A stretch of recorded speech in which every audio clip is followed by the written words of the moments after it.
నమస్తే, నేను మీ Gopi. Welcome back to our channel. ఈరోజు మన దోసరికి సీనియర్ జర్నలిస్ట్ జగదేవ్ గారు ఉన్నారు. సార్ నమస్తే. సార్ నమస్తే గోపి. సార్, ఎలక్షన్స్ అయిపోయిన వెంటనే అంటే జగన్ గారు ఓడిపోతారో ఏమో అంటే అక్కడ కడప ప్రజలకు తెలిసింది అనుకుంటా. కడప ప్రజల్లో కడప జిల్లాలోని భారతీయ సిమెంట్ ఫ్యాక్టరీని అక్కడ ఉన్న లారీలు వస్తుంటే అక్కడ ఉన్న ప్రజలు కూడా అడ్డుకుంటున్నారంట. అంత తిరుగుబాటు వచ్చింది సార్ జనాల్లో, కడప జిల్లాలో. సో మీ మాటలు. తిరుగుబాటు అంటే గడిచిన 5 ఏళ్లలో ఏదైతే జరిగిందో అది అందరూ చూశారు, చూస్తూనే ఉన్నారు. అంటే తప్ప ఉప్ప న్యాయ అన్యాయాల గురించి మనం మాట్లాడలేదు, బట్ ఇప్పటికీ మీకు అర్థమయ్యే ఉంటుంది.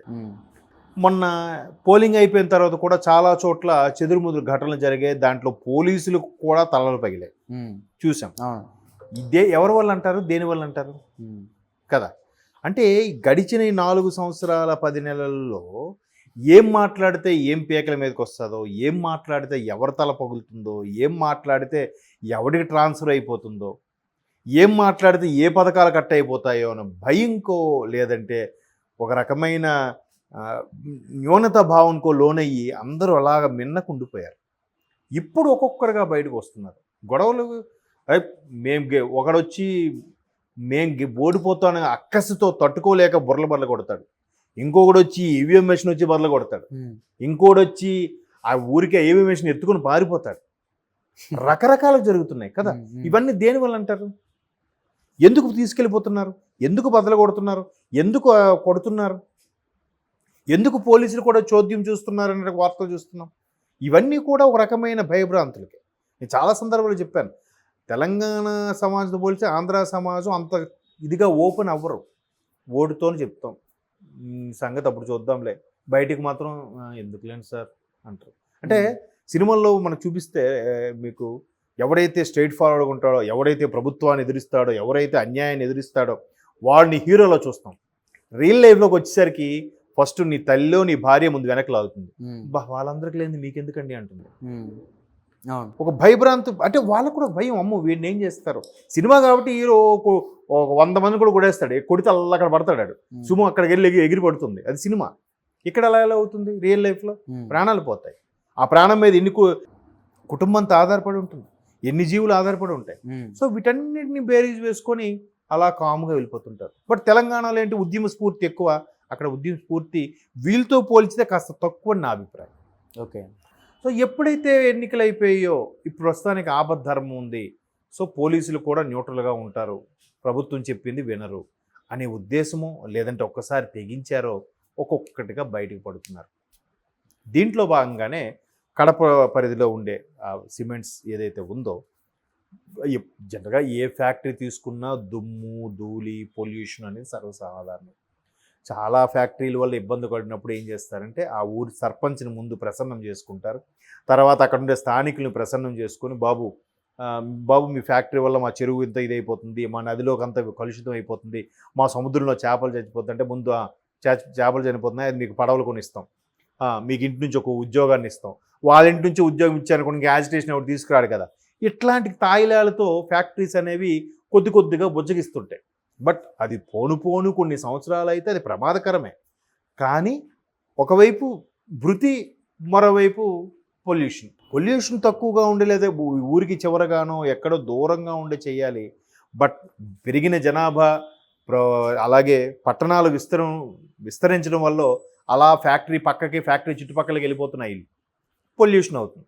సో ఇప్పుడు గడిచిన 5 ఏళ్ళు కాదు, ఇంతకుముందు నుంచి కూడా ఏదో వికాట్ అనే company, MNC company take over చేసింది. దానికి అప్పట్లో వీళ్ళు 10-15 ఏళ్ళ కిందటే భారతీయ సిమెంట్స్ అమ్మేశారు. బట్ ఈ పేరు మీద నడుస్తుంది. దాన్ని నడిపించేది కూడా మ్యాక్సిమం ఈ కుటుంబానికి, లేదా ఈ కుటుంబానికి అన్యాయులుగా ఉండేవాళ్ళు, ఫేవర్గా ఉండేవాళ్ళే అందులో సుపీరియర్గాను అధికారులుగాను ఉన్నారు, నడిచిపోతుంది అనుకున్నారు. సో ఇప్పుడు పోలింగ్ అయిపోయిన తర్వాత ప్రభుత్వం మరి ఓడిపోతుందని భావన, లేదంటే వీళ్ళు మళ్ళీ మాకు ఇంకేం చేసేది లేదనే భావన తెలియదు, కానీ ఒక్కసారిగా అందరూ పిడికిలి బిగించి రోడ్డు మీదకి వస్తున్నారు. అంటే సొంత జిల్లా కడపలోనే ఆ పరిస్థితి ఉంటే మిగతా దగ్గర పరిస్థితి ఎలాగ ఉంటుందో ఊహించుకోవచ్చు, అంతే కదా. దీన్ని ఒక్కటి బేరీజ్ వేసుకొని మిగతా ఈ సర్వేలన్నీ కూడా మనం మాట్లాడుకోవచ్చేమో బహుశా. సో అట్లాగా మీరు అన్నట్టు మేబీ ఇంకా ప్రస్తుతానికి ఆపద్ధర్మ ప్రభుత్వం కాబట్టి ఏం చేయలేరని ఉద్దేశము, లేదంటే ఇన్ని రోజులుగా అణిచిపెట్టుకున్న ఆగ్రహవేశాలు ఒక్కసారిగా లేదురా మనం ఏదో చేయకపోతే మన కొన్నాళ్ళకి మన ఊరు ఎక్కడ కనబడదు, మన ఊరు ఉండేదని చరిత్రలో చెప్పుకోవాలి, ప్రజలు మనం కూడా పెట్టిబేడ సర్దుకొని పక్క ఊర్లకు వేరే ఊర్లకు వెళ్ళిపోవాలి, ఇలాగా జరిగితే మన ఊర్లు మన ఇల్లు మన పొలం పుట్ర అన్ని మర్చిపోవాలి ఉద్దేశం. మొత్తానికి అందరూ ట్రాన్స్పోర్ట్ అవుతున్న లారీలను కూడా ఆపి ఇష్యూ చేస్తున్నారంట. మేబీ దీన్ని కొన్ని మీడియాలు దాచిపెడుతున్నాయి, కొన్ని మీడియాలు బయటికి తీసుకొస్తున్నాయి.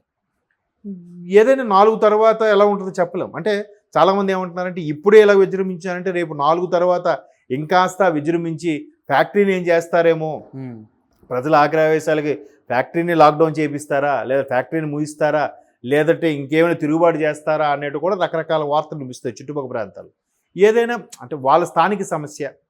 ఇప్పుడు నిన్న ఎప్పుడో ఒక ఐఏఎస్ అకాడమీ ఆవిడ పేరు బాలలత గారు, ఆవిడ రోజు ఒక షార్ట్ లాగా ఒక టెక్స్ట్ చెప్తుంటారు.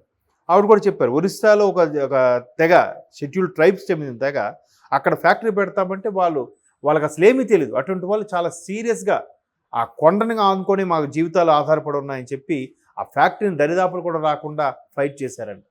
ఫ్యాక్టరీ రాకుండా చేసుకున్నారు ఒక యూనియన్గా. అంటే అక్కడ స్థానికంగా ఉండే విలేజ్ కమిటీ ఏదైతే ఉందో, సర్పంచ్ కానీ లేదా విలేజ్ కమిటీ ఆమోదం పొందితే కానీ ఫ్యాక్టరీ పెట్టడానికి వీల్లేదు.